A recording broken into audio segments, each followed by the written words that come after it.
It was the last international window for the U.S. men's national team, and it was probably the best one under Mauricio Pochettino, with 2 wins against 2 CONMEBOL sides. The first one being 2-1 over Paraguay, and then a 5-1 thrashing of Uruguay's B squad.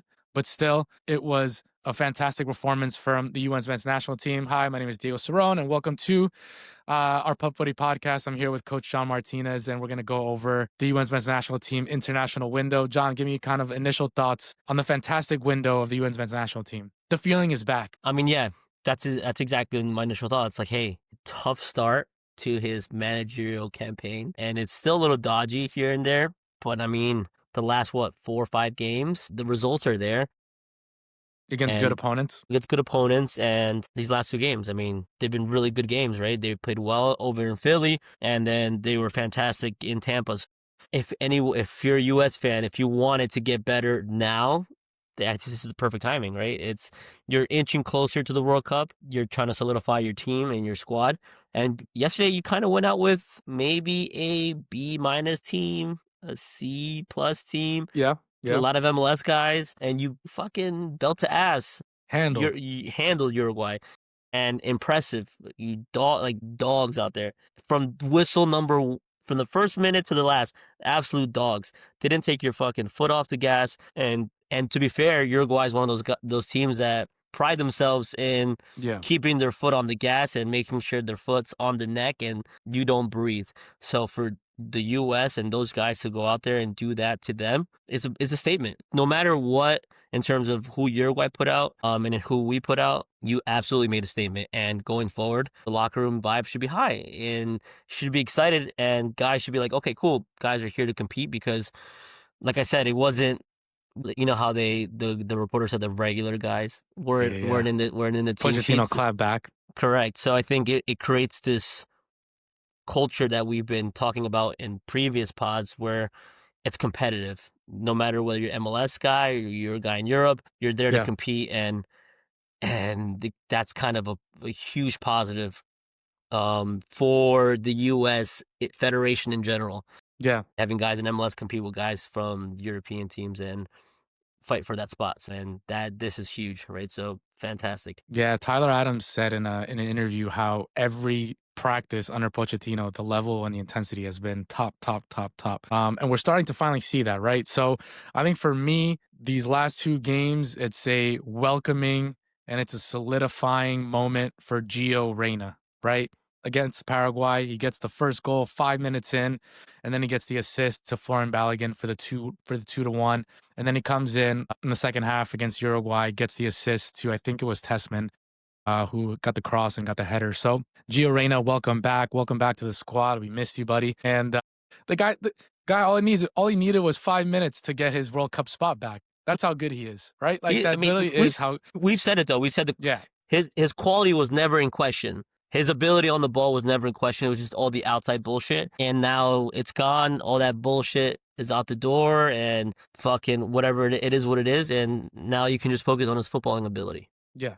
And like you said, 5 minutes, and that's all it took. All it took was 5 minutes. I mean, him and Dest on the right side against Paraguay was electric. And yeah, just seeing him be confident on the ball. You saw the back 4 always looking for Gio, right? They're confident in his feet and his ability.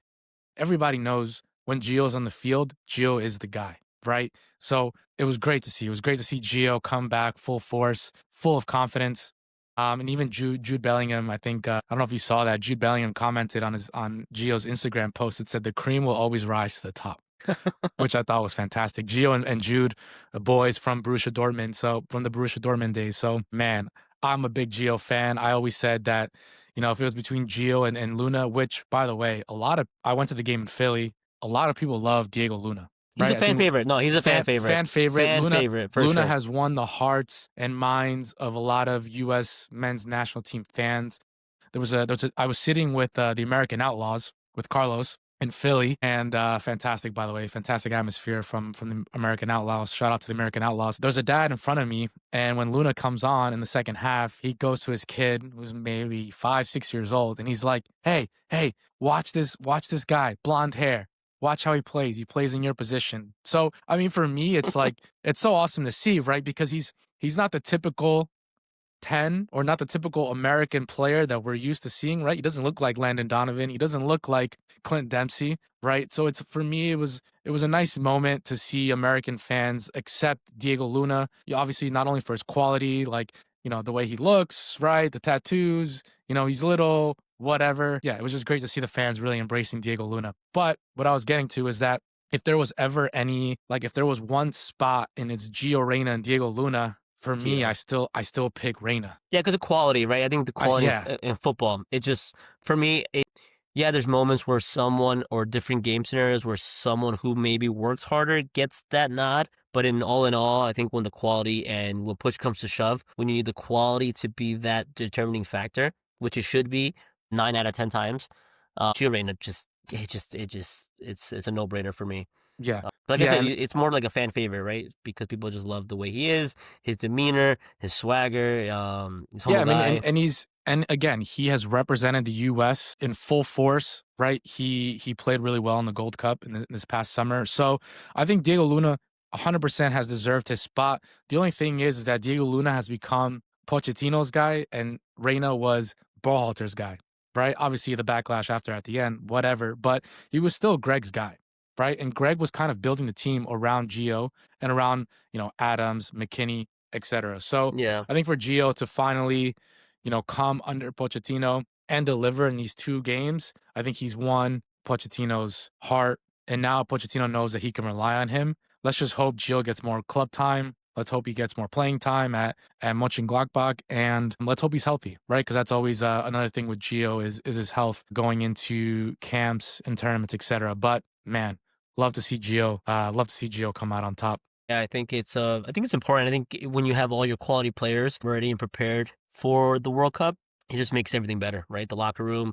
I was watching like interviews with like Berhalter, and he's like, whatever happened with XYZ back whenever, he's like, it doesn't really matter. He's like, I don't remember. I think it was Tim Ream that said it. Like, didn't even think about it. Yeah. The 2 guys are just going about their business, and it's like nothing happened. So that's positive to see that the locker room aspect of it is okay, or you hear that it's okay, because I think Berhalter is a guy that Pochettino also relies on as well. He plays a lot. He plays when, I guess, the regular guys are in there too, when the MLS guys are in there. So, and I think he was fantastic against Uruguay as well. So yeah, he would have a fantastic goal, and I think he had an assist right away. Right, bro, that goal was Tony Cruz, dude. Oh my goodness, just bang. So, I mean, we've said it, right? We've said him being one of those guys that maybe gets there into the roster spot.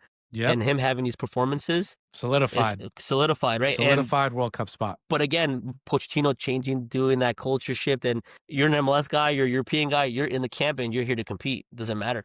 And that's fucking fantastic. Yeah, he definitely built up the depth, which was something that we've criticized and have lacked, and we're expressing right in the 2022 Qatar World Cup was a lack of depth. Yeah, I think Berhalter was one that really made a case for himself in that second game against Uruguay. I think for me also Tanner Tessman. I think Tessman has been one of those guys who he's not always talked about, right? Because he plays in the middle. He kind of does a lot of the dirty work. But I think Tessman was really solid against Paraguay. And then obviously against Uruguay, he comes in, gets his goal. He might be a starter, honestly. He might start with an Adams and a McKinney in the middle. I think he's won a spot over Johnny Cardoso. Cardoso's a guy who he always gets a chance on the U.S. men's national team and just doesn't really deliver, right? Yeah. So it's tough for Poch to rely on Johnny Cardoso. We all love Johnny Cardoso. We think he's a fantastic player. We think he's a starter caliber player. Yeah. But when you have Tessman consistently delivering, tough to get Tessman out of the squad. So yeah. I think Tanner has been fantastic as well for the USA. Just really solid, really good on the ball, aggressive. And then let's talk about the little scuffle and against Paraguay at the end there. Yeah. A little personality. And who was in the middle of it? Berhalter. Yeah. Was in the middle of it. It's just people love it because now we see some personality. We see some fight, we see some bite, and you're doing it against CONMEBOL teams, and that's what CONMEBOL teams are known for. So that's, again, maybe kudos to Pochettino and to the kind of culture shock that he's trying to put and push onto these guys. So I love it. Fuck it. Get into it. Square up. You know what's crazy is that me and Carlos left because the parking situation was a mess. And as we're walking out, we hear the crowd, and we're like, oh, someone either scored and the VAR canceled Yeah. it, or like somebody missed like a wide open goal. And then obviously I go on my phone and I see the scuffle, and I'm like, damn, we missed that. Benches cleared everything. I was like, Benches "Ooh." cleared.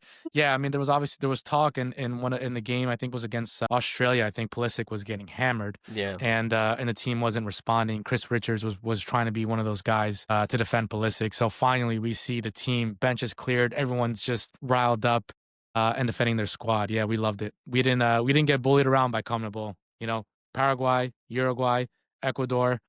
There was no bullying from the CONMEBOL against USA. So great to see USA pulling out the result. So yeah, I mean, in the last 5 games, USA has gotten either draws or wins against World Cup opponents. So unbeaten in 5 games straight. And let's see how USA handles these next couple of months, and we'll see what the next window looks like in March, which potentially there's rumors going around that USA might play Portugal. CR7 might come back after his White House visit with Donald Trump. But the U.S. men's national team might face Portugal. That is the rumors going around in March pre-World Cup, either March or June pre-World Cup. So let's see who USA plays in these next coming international windows. But great window for the U.S. men's national team. The feeling is back, and get on the horse, baby.